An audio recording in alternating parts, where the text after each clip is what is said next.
Hi everyone, it's Laura from Laura Lifestyles, and I am in my own kitchen that I'm remodeling, so it's still not completely done yet.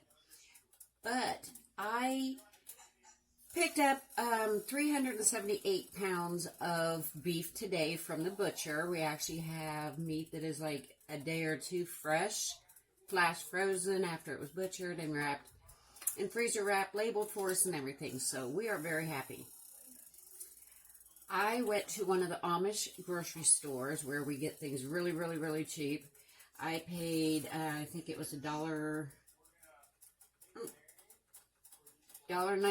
to $2.19 for this head of cauliflower because I don't like frozen vegetables. And I also bought fresh broccoli, and I've already steamed it. That's what I'm going to do now. I have a little steamer basket. Paid like $1 for that at the thrift store. Fits down in almost any pot. Makes it right into a steamer. So what I've done is I've cut the outsides and the core off of the bottom of the cauliflower, that when you get it and it's got all that core and stuff. However, I am a no waste person. I rarely throw anything away, even onion peelings, garlic peelings.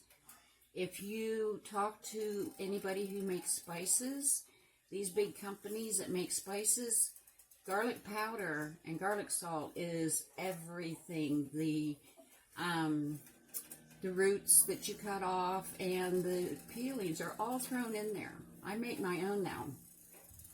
So some people just throw their leftovers and stuff they don't use away.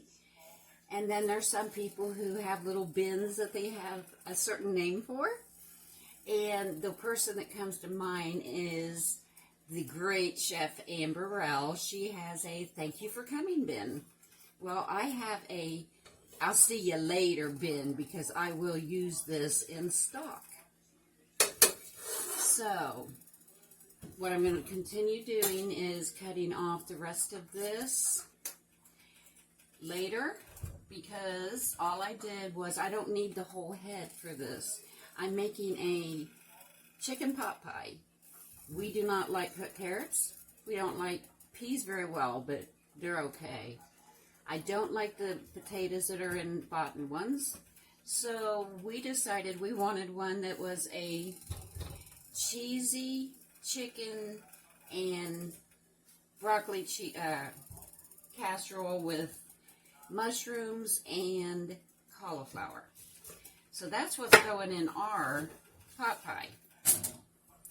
Now you can make a pot pie simply by using a cream of soup to make a very, very quick pot pie. You can buy your crust pre-made. You can buy one of those rotisserie chickens, cut the meat up. You don't even have to cook your own chicken. I have plenty of time right now. The kids have went back to school, so I'm not at Lori's with the kids and homeschooling anymore. I've got a lot of time back on my hands. Now I'm going to cut the cauliflower up a little smaller than the broccoli because it's tougher and more fibrous and it's going to take longer to cook. And I know I don't want a big bite of cauliflower that's not cooked in a pot pie. So I'm going to cut up a couple of these little heads into smaller pieces. And they'll steam, I'm not sure how long. I just checked them. Cauliflower is probably going to take at least 7 to 10 minutes. And I'm going to take all this leftover stuff, the cores and stuff, and put it in my I'll see you later bin.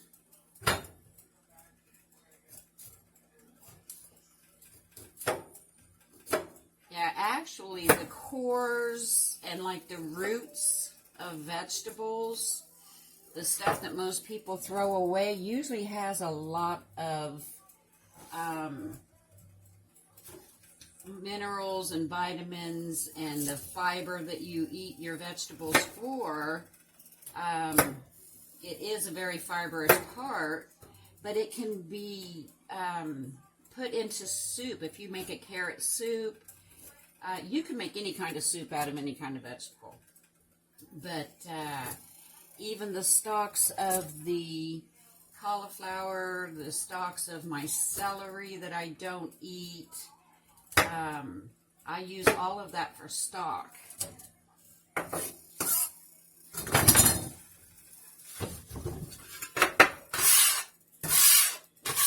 I learned how to use this on Food Network too. I actually have Jamie Oliver is on in the TV in the living room, his 15-minute meals. That's on my Roku channel. And in my bedroom, I have my Roku channel on. And I was watching, I think it's Gusto, I think. I switch around between those couple of channels. Once I listen to my church in the morning, then I put it on one of my food channels and just let it run. And I'll put the TV one on something else and let it run. That way I hear stuff all the time. I'm constantly learning. And so with this, let me get back to this. With this kind of spring-loaded steamer, you have to push this down. I don't have the lid that goes on this because it won't fit over that.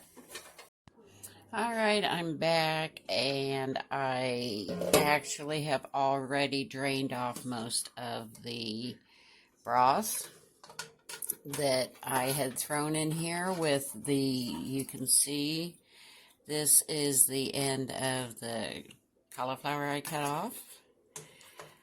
There's the end of the broccoli I cut off. I threw in garlic, about 6 or 7 cloves, a bunch of bacon that had already been cooked that was a little too hard to eat, one whole bunch of parsley. This looks like pineapple. Yeah, that kind of looks like pineapple. There's probably celery, maybe a little bit of carrots in here. I think that's about it. So, what I did was, I jarred up 2 quarts out of this, and I'm just going to call this a everything. Oh, it also has chicken. The chicken I had made with the poblano and the chorizo, there was about a cup of that shredded up, and I threw that in there too. So, that's what you see on here is the chorizo is a little greasy, but it put the flavor in this broth. So we'll have to try that someday and see how good it tastes.